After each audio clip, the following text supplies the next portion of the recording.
refuse to not be first. Do we do enough? Well, I never shut up about it. It must have been about 16, 17. We nicked their guilt rings. Right, the bouncer's guilt ring. This is no good for me. That's the reality. If you want the honest truth, and I see it every day. Razaban IFL TV proudly sponsored by Everlast. Delighted to have with me the General Secretary for the British Board of Control, Robert Smith. Robert, firstly, how are you? Very good, thank you. Enjoying tonight. It's been a good show already. Looking forward to the rest of the show. I've never been in this venue, and it's actually a nice venue. Very nice venue. Hotels around, a bit of river, a bit of lake, a lot of food courts as well. So potentially one that's going to be used quite a lot moving forward. I hope so. They've obviously spent a lot of money in the area, so we've got shops and restaurants and everything. So it looks a great place to come to. There's only one topic that everyone wants to speak to you about, Robert. But listen, I know Conor's done a couple of interviews this week. I just want to ask you from a personal... Before we go any further, let's talk about the state of British boxing. British boxing is doing really well, right? As I said to you, one of your colleagues, boxing is doing well in this country. Let's praise that, right? We've got a few issues. There's a couple of things going on that we need to resolve. Conor Benn is one of them. Conor Benn is now dealing with the right procedure. And I hope one day, and I'm fairly sure he will be, back in Britain boxing, and I'm looking forward to it. How has the last 6-7 months been for you, obviously running the board and making those tough decisions with everything that's going on compared to everything else that you've dealt with in the past? It's been tough, obviously, but it's been tough for everybody. You know, it's not just me, but it's tough for everybody.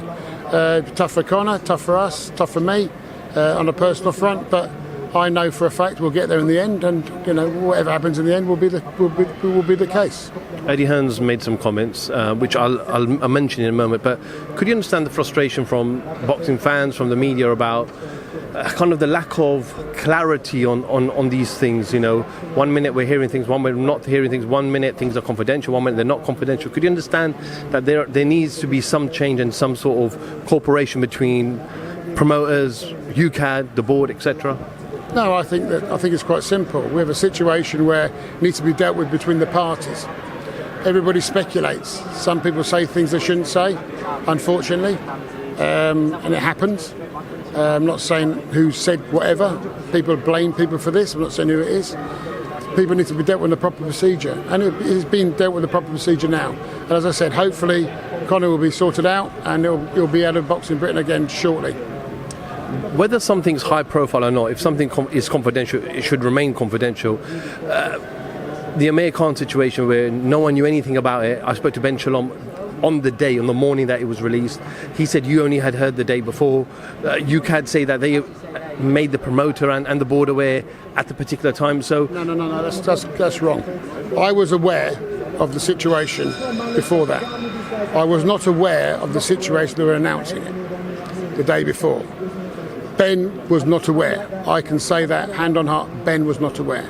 It's a private matter between the individual and the board and Ukad.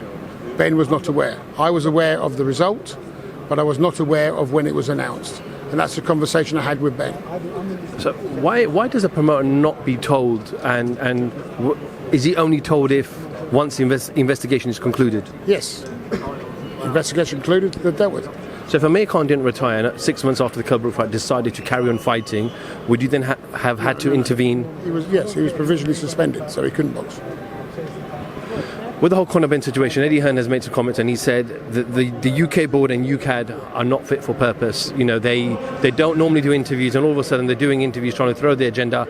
I want to get around the table with everybody and sort them out, but I don't think they want to. That's not true.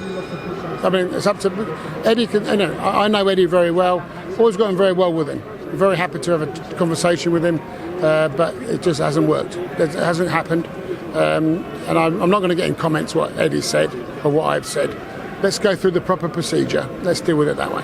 Are you pleased though that there is a process now that has started with Ukad and Conor Benn? Conor Benn has provided his documentation, and the process is ongoing, no matter how long that takes. But the process has now started. I'm very pleased. I'm pleased for Conor. I'm pleased for us. I'm pleased for the sport. We'll get a conclusion at one point. I don't know when that will be. I don't know what documentation has been sent to Ukad. I haven't seen that. I don't need to see that. That's up to Ukad. and I'm hopeful one day that Conor will be in a boxing Great Britain again. With Amir Khan's investigation taking 14 months to conclude, are the timescales similar for Conor Benn, or will we see a conclusion a lot sooner? I don't work for UKAD. UKAD work for us. They'll do proper procedure, and that means people putting their evidence forward, and experts looking at evidence, looking at arbitration. Look at these things take time. We can all argue it takes too long. You, as your job, wants to know tomorrow. I can't give you a decision tomorrow. Have you seen any of Conor's interviews that he's done this week from Mexico? No. I've heard about them, but it doesn't make any difference. I'm really pleased that we're going through the process now. Some of the things that were labelled against the board this week was that you're stopping Conor from sparring here, or stopping people from sparring Conor Benn here. There's a provisional suspension for trainers, coaches and fighters if they were to fight Conor Benn internationally. Can you just confirm some of that? All we're doing is working with UKAD. UKAD have these restrictions. Simple as that. Is there ever going to be an opportunity for yourself and Conor to fix this relationship, no matter what happens with this UKAD conclusion? What is there to fix? We just want a result. You know, once we have a result, then we can deal with it afterwards. Let's not speculate what's going to happen. I don't know what's going to happen. So let's just wait to see what happens. And then once we know the result, we can deal with it after that. Robert Smith, Firefield TV, thank you very much.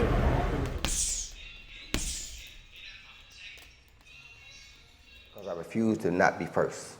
Do we do enough? Well, I never shut up about it. It must have been about 17. We nicked their guilt rings. Right, the bouncer's guilt ring. This is no good for me. That's the reality. If you want the honest truth, and I see it every day,